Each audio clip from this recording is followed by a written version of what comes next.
मंगल हमारा मार्स हो गया, राहु हो गया, केतु हो गया और शनि।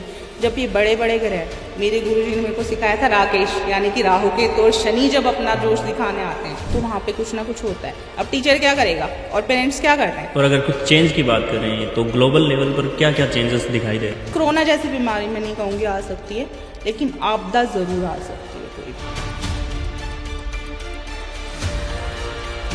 जब से कोरोना आया शायद तब से ज़्यादा प्रेडिक्शंस देखना हम लोगों ने स्टार्ट किया। 2026 की भी शुरुआत थोड़ी डेंजरस रही, ठीक है, लेकिन ये ऐसा इसलिए हो रहा है क्योंकि 2026 जो हमारा है वो सूर्य का साल है। सूर्य को आक्रोश और अहम से अगर हम जोड़ें तो फिर डेंजरस माना जाता है, लेकिन उसी सूर्य को अगर हम अपने आत्मविश्वास से जोड़ लें, अपने पिता से जोड़ लें, अपने तेज से जोड़ लें, अपने कॉन्फिडेंस से जोड़ लें, तो वही सूर्य है वो हमें कॉन्फिडेंस देता है, हमें ऊंचाइयां देता है ना, राजनीतिक ऊंचाइयां भी देता है। लेकिन अगर वहीं पे हमें ईगो आ जाए, थोड़ा सा माइनर सा डिफरेंस मैं मानती हूँ कॉन्फिडेंस और ओवर कॉन्फिडेंस में, वही सूर्य वाले साल में आ रहा है। क्या हो रहा है अभी जो फाइट्स चल रही हैं हमारी, आप बार की बात कर रहे हो, मुझे पता है ये पॉडकास्ट भी आज प्रेडिक्शंस यही वाली लेने के लिए सब बैठे हैं कि इस वॉर का क्या होने वाला है ना, या फिर यूनिवर्स लेवल पे क्या होने वाला है, वर्ल्ड लेवल पे क्या होने वाला है। तो मैं आप सबको सांत्वना देना चाहती हूँ कि जो होगा पॉजिटिव होगा। ईगो क्लैशेस हो रहे हैं जस्ट, उसके अलावा कुछ नहीं हो रहा। सबसे ज्यादा ईगो किसमें, हम किसमें मानते हैं वर्ल्ड लेवल पे, अगर मैं नाम ना भी लूं तो किसमें मानते हो कि ईगो किसमें है? कौन से प्रेसिडेंट में मानते हो कि ट्रम्प का नाम आता है, ईगो का नाम आता है, तो यूएसए का नाम आता है, अमेरिका का नाम आता है। तो इसी वजह से क्या शुरू हुआ है, हमारे स्टार्टिंग में ही क्लैशेस होना स्टार्ट हुए हैं। ओवर कॉन्फिडेंस की वजह से हमारे क्या हुए हैं, क्लैशेस होना स्टार्ट हुए हैं। ईगो, ये क्या होता है, एक थोड़ा सा कॉम्बिनेशन इस टाइम पे बना है। हमारे जितने भी आक्रोश वाले प्लैनेट हैं, जैसे हमारा मंगल हो गया, वो आक्रोश दिखाता है, शनि हो गया, राहु हो गया, उनका भी बहुत अच्छा इस टाइम कॉम्बिनेशन बना हुआ है। मैं उसको अच्छा ही कहूँगी, नेगेटिव ना बोलते हुए। अगर उसको पॉजिटिवली लिया जाता और इसी पावर को अच्छे से यूज किया जाता तो क्या होता, अच्छा हो रहा होता, यूनिवर्स में सब बहुत अच्छा हो रहा होता। लेकिन क्या हो रहा है, पावर का मिसयूज हो रहा है। उसकी वजह से क्या हो रहे हैं, ये वॉर हो रहे हैं, स्टार्टिंग हो गई है वॉर की, लेकिन जो एंड होगा वो बहुत ही अच्छा होगा। स्टेबिलिटी बहुत अच्छी आने वाली है इसके बाद में। थोड़ी सी इन्फ्लेशन आएगी। बोल रहे हैं सब गोल्ड महंगा हो रहा है। गोल्ड महंगा क्यों होता है? जब लोग गोल्ड की तरफ भागते हैं। डिमांड और सप्लाई का थोड़ा सा आता है हमारा, क्योंकि गोल्ड क्या देता है, स्टेबिलिटी देता है। और गोल्ड भी हमारा किससे जोड़ते हैं, हम सूर्य से जोड़ते हैं, क्योंकि क्या दिखाता है गोल्ड, हमारी पावर दिखाता है। सूर्य क्या दिखाता है, पावर। तो और कुछ क्यों नहीं बढ़ा, सबसे पहले गोल्ड ही क्यों बढ़ना शुरू हो गया था? सूर्य के साल, क्योंकि सूर्य की वजह से हुआ। सूर्य और शनि का साल है। शनि हमें क्या सिखाता है, औकात दिखाता है। वर्ड में थोड़ा सा डेंजरस यूज कर रही हूँ, औकात दिखाता है। क्या लेके आता है, हमें डिसिप्लिन में लेके आता है शनि।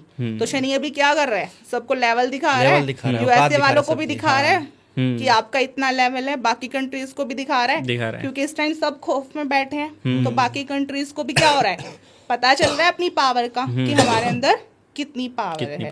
तो इस टाइम ये सब चल रहा है ईगो क्लैशेस और पावर की वजह से। लेकिन ये पावर पता होना भी बहुत ज़रूरी है। हमें अपनी स्टेबिलिटी, अपने अंदर की पावर पता होना बहुत ज़रूरी है। जब हम लड़ने जाते हैं, कोई भी काम करने जाते हैं, तो एबिलिटी का पता होना बहुत ज़रूरी है। ठीक है, तो इसी वजह से इस ईयर क्या हो रहे हैं, पावर क्लैशेस बहुत ज़्यादा हो रहे हैं, ईगो क्लैशेस बहुत ज़्यादा हो रहे हैं। लेकिन जब ईगो ख़त्म हो जाती है तो उसके बाद क्या आती है, शांति आ जाती है, अहंकार खत्म हो जाता है। तो आपको क्या लगता है, जब यूएसए वगैरह की वॉर खत्म हो जाएगी, सबको अपनी ईगो क्लैशेस खत्म हो जाएंगे, उसके बाद क्या आ जाएगा, शांति आएगी। तूफान के बाद की शांति की बात हम बात करें तो। और सबसे अच्छी बात है कि सूर्य का साल है। सूर्य हर 30 दिन में अपना राशि परिवर्तन करता है, 30 डेज में। सूर्य को हम मंदी वाला नहीं मानते, तेज गति वाला मानते हैं। तो हर महीने हमारे पास क्या आता है, एक नया मौका। हर 30 दिन में सूर्य हमें क्या देता है, हर एक नया मौका चमकने के लिए देता है।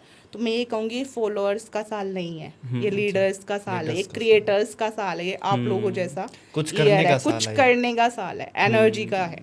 लेकिन मात किसको मिलेगी, जो कुछ नहीं कर रहे, ईगो में आएंगे, जो कॉन्फिडेंस को किस में चेंज कर देंगे, और कॉन्फिडेंस में, जो पावर को क्या कर देंगे, और पावर में शो करेंगे। उन लोगों के लिए थोड़ी प्रॉब्लम क्रिएट होगी। अभी सबसे अच्छा टाइम शुरू होगा, अभी थोड़ा सा चल रहा था, टाइम आएगा हमारा 14-15 अप्रैल के बाद। सूर्य अपनी उच्च राशि में जाएंगे, मेष राशि में जाएंगे, उनकी फेवरेट राशि है। वहां से क्या होगा, फर्स्ट राशि है, सबका टाइम पीरियड क्या होएगा, चेंज होना शुरू हो जाएगा। जैसे जैसे मेष से वृषभ, कर्क, मिथुन अपना अपना करेंगे, हर 30 दिन में सबके साथ क्या होगा, अच्छा वहीं से अच्छा, सबका क्या हो टाइम जाएगा, आएगा। स्टार्ट हो जाएगा। ग्रहों की भी फेवरेट होती है। ग्रहों की भी फेवरेट है ना। मेष राशि सबकी फेवरेट मानी जाती है ना।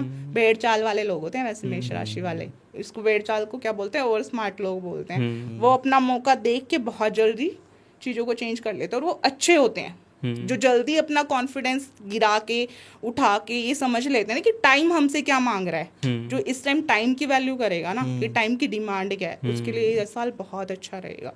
आप लोग अपनी पर्सनल उससे भी बता सकते हो कि ये साल शुरू से कैसा रहे। अच्छा रहोगा मेरे अकॉर्डिंग, क्योंकि ये क्रिएटर्स का साल है। अच्छा था, अच्छे अच्छा। साल था। अच्छा ही रहा है स्टार्टिंग से, तो फिर बुरे बुरे कैसे आ जाते हैं कमेंट्स। हाँ बिल्कुल। तो फिर ये कह सकते हैं कि हर किसी के लिए ऐसे मतलब बुरा नहीं है, किसी भी राशि के लिए बुरा नहीं किसी है। भी राशि के लिए मैं ये नहीं कहूँगी हर कि एक किसी बुरा का है। टाइम आएगा। हर एक का टाइम आएगा। हर 30 डेज में राशि परिवर्तन होगा, हर 30 डेज में आएगा। और अभी भी मैं ये कहूँगी टाइम अच्छा चल रहा है, क्योंकि ये टाइम हमें क्या सिखा रहा है, पैसों का मैनेजमेंट सिखा रहा है। लोगों में डर बढ़ रहा है, महामारी का डर बढ़ रहा है, दोबारा न्यूज़ सुनने को मिल रही है, लॉकडाउन आ रहा है। तो बीच में जितने सब उछलने लग गए थे ना, फालतू फालतू खर्चे होने लग गए थे, एक्सपेंसेस होने लग गए थे, सेविंग्स खत्म हो गई थी, वो सब आ गए होंगे। आगे होंगे। मैं अपने से ही बात करूंगी, सब सेविंग्स पे पहुंच जाते हैं ऐसे टाइम पे आगे। भाई कुछ ना कुछ गड़बड़ होने वाली है, कुछ भी हो सकता है, यहाँ भी युद्ध हो सकता है। तो हम लोग क्या करने लग जाते हैं, इन्वेस्टमेंट अपनी स्ट्रॉन्ग करने लग जाते हैं, सेविंग स्ट्रॉन्ग करने लग जाते हैं। जितने हम लेजीनेस में पड़ रहे थे, काम को मंदा लेके चल रहे थे, हो गया तो हो गया, नहीं हुआ तो नहीं हुआ, अभी क्या कर रहे हैं, डिसिप्लिन से, नहीं भाई काम कर लो, कुछ भी हो सकता है। तो ये पॉजिटिविटी सिखा रहा है हमें, डिसिप्लिन सिखा रहा है। सो मैम, इंडिया की राशि जो है क्या कह रही है, इंडिया की कुंडली क्या कह रही है? इंडिया की कुंडली अभी तक कैसी रही है, इस साल की शुरुआत से कैसा रहा है? बढ़िया है अभी तक। बढ़िया से तो अच्छा ही तो है। आगे भी हमारा शांति क्या है। रहेगा, इंडिया का अच्छा ही रहेगा। इंडिया की असली पावर लोगों को अब समझ में आ रही है। जितने हम लोग फॉरेन भागते थे ना कि चलो फॉरेन चलते हैं, इंडिया में कुछ नहीं है, वो सब क्या कह रहे हैं कि जो है इंडिया में है, इंडिया वापस चलते हैं। तो इंडिया के लिए टाइम बहुत अच्छा है। इवन लॉकडाउन के बाद से ही हमारा टाइम बहुत अच्छा रहा है। हम लोगों ने डिसिप्लिन सीखा, इंडिया के लोगों ने इन्वेस्टमेंट बहुत अच्छे तरीके से सीखी है। पहले कोई स्टॉक मार्केट इतने अच्छे लेवल पे नहीं करता था, इन्वेस्टमेंट नहीं करता था। गोल्ड हमेशा से इंडिया का रहा है, गोल्ड की पावर रही है। एक सोने के पीछे ये भी फीमेल्स को मैं ग्रेटिट्यूड करना चाहूंगी। शुक्रिया फीमेल्स का सबका कि उन्होंने हमेशा से गोल्ड में क्या किया, इन्वेस्टमेंट की है। तो ये साल भी क्या सिखा रहा है कि गोल्ड में इन्वेस्टमेंट की होती तो आज टाइम अच्छा हो रहा होता। तो ये साल इंडिया के लिए बहुत अच्छा रहने वाला है। हमें अपनी पावर दिखाने का मौका मिल रहा है, हम शुरू से ही पावर में हैं। हमारी जो गवर्नमेंट है वो पावर में है। एक वर्ड जो हम मिस कर गए, सूर्य गवर्नमेंट दिखाता है, राजनीति दिखाता है। तो जितने क्लैशेस हो रहे हैं वो भी किस लेवल पे हो रहे हैं, पॉलिटिक्स और राजनीति के लेवल पे हो रहे हैं। तो इसमें जो असली गवर्नमेंट का चेहरा होगा ना सबका, वो सामने आएगा इस साल में ये पता चल जाएगा कि रियल पॉलिटिशियन कौन है, कौन क्या अच्छा कर रहा है, कौन क्या नेगेटिव कर रहा है। जैसे हम प्रेडिक्शंस देखते हैं कि कुछ एस्ट्रोलॉजर जो बताते हैं कि भविष्यवाणी आगे वाली बहुत खतरनाक है देश के लिए, प्लेन क्रैशेस हो सकते हैं या फिर कोई ऐसी आपदा आ सकती है कि भूखमरी तक आ सकती है, ऐसा भी कुछ हो सकता है। ऐसा पहले कभी नहीं हुआ है क्या? होता है, हाँ, होता कुछ है। टाइम पे हमेशा आता है, लेकिन क्यों होता है? भूखमरी भी क्यों आती है? जब क्या होती है, ओवर पावर बढ़ती है। अभी हमने एप्स्टीन फाइल्स देखा, एक बहुत ही सेंसिटिव टॉपिक है। सब बोल रहे हैं इस चीज को भी एप्स्टीन फाइल से जोड़ के देखा जा रहा है। हमेशा जब एक सेंसिटिव टॉपिक उठता है ना, तो जो मिडिल लेवल के लोग हैं ना, वो मार खाते हैं। अभी भी मैंने क्या बोला, जो फाइनेंशियल मैनेजमेंट नहीं करके चलेगा, जिसने अभी भी फाइनेंशियल मैनेजमेंट नहीं की, वो तो ऑब्वियसली भूखमरी झेलेगा। जिसने अभी भी डिसिप्लिन नहीं सीखा, अपनी हेल्थ का ध्यान नहीं रखा। मेन चीजें क्या होती हैं, हेल्थ और वेल्थ। सबसे प्रायोरिटी हमें किसको देनी चाहिए, हेल्थ। तो सूर्य क्या सिखाता है कि भाई मेरे आने से पहले तुम क्या करो, उठ जाओ। तो जो ऑब्वियसली अपने हेल्थ का ध्यान नहीं रखेंगे, उनके लिए साल बिल्कुल भी अच्छा नहीं कह सकते हम। वरना इंडिया के लिए तो कोरोना भी बहुत अच्छा था, बिल्कुल, क्योंकि हम लोगों ने क्या किया, अपनी हेल्थ की प्रायोरिटीज वहां से समझी, हेल्थ का ध्यान रखा। इंडिया में सबसे अच्छी है, मैं मेडिकल बहुत अच्छा मानती हूँ। मेडिकल लाइन हमारी इंडिया का बहुत अच्छा है। बाहर की कंट्रीज में अपॉइंटमेंट लेने में भी इतना ज़्यादा टाइम लग जाता है, लेकिन हम लोगों के लिए हेल्थ पॉलिसीज फिर भी बहुत अच्छी हैं। ना कहते हुए भी बहुत अच्छी हैं। हम लोग कमियां ना देखें ना, अगर हम बाहर की कंट्रीज से बात करें तो उनसे बहुत अच्छी हमारे यहाँ पे हेल्थ है। क्योंकि आयुर्वेदा किसका है, इंडिया का है। इंडिया का। अगर हम आयुर्वेदा करते हैं, सिर्फ अपने घर पे ही अपना ध्यान रखना शुरू कर ले। सूर्य सबसे पहले क्या सिखाता है, एक ही चीज फॉलो कर लो आप पूरे साल। उसके बाद आप मुझे चैलेंज कर सकते हो कि मैडम मैंने ये चीज फॉलो की और आपने जो कहा था वो नहीं हुआ। सूर्य के उठने से पहले उठ जाओ बस। मैं ये भी नहीं कहती उसको अर्घ्य दो या किसी मंदिर में जाओ। मैं नहीं कहती किसी मंदिर मस्जिद या फिर वहाँ जाके रेमेडीज है, सबसे पहले रेमेडी माइंड सेट में है। बिल्कुल माइंडसेट बनाओ, डिसिप्लिन माइंडसेट और डिसिप्लिन।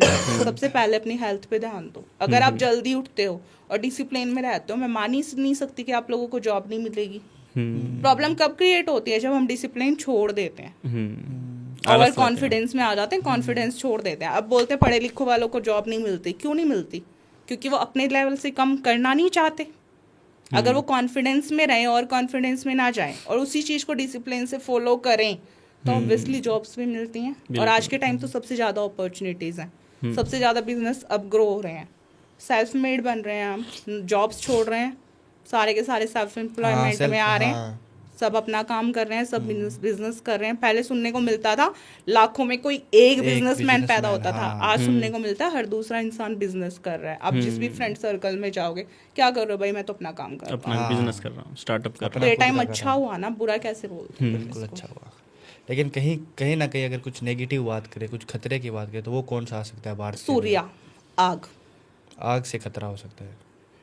सबसे मेन जो खतरा हो सकता है इस टाइम पे आग से हो सकता है, ठीक है। ओवर कॉन्फिडेंस से हो सकता है कि मार्स, राहु, मंगल हमारा मार्स हो गया, राहु हो गया, केतु हो गया और शनि, जब ये बड़े बड़े ग्रह है, मेरे गुरुजी ने मेरे को सिखाया था राकेश, यानी कि राहु केतु और शनि जब अपना जोश दिखाने आते हैं तो वहाँ पे कुछ ना कुछ होता है। अब टीचर क्या करेगा और पेरेंट्स क्या करते हैं? पहले वो प्यार प्यार से सिखाते हैं, अब नहीं मानेंगे तो फिर क्या होगा? फिर वो पिटेंगे।